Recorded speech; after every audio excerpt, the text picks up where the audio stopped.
The Lego Dad. Mi van veled és Lorival? Tegnap összevesztünk Kál előtt. Minden jár ennek. Üldözés van a 6-os úton.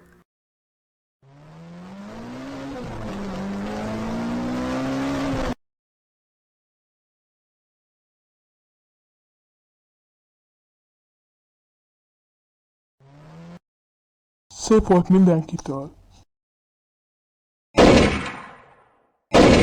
Rick, bírd még ki!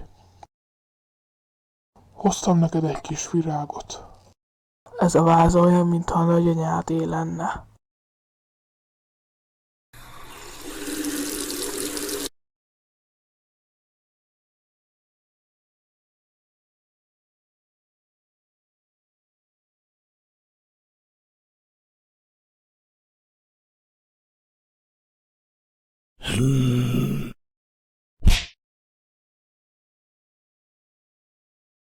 Ez a rohadék beszélt. Egy kóboló nem beszélhet, ha csak nem egy ember. Maga megöltött egy embert. Azok már nem volt ember.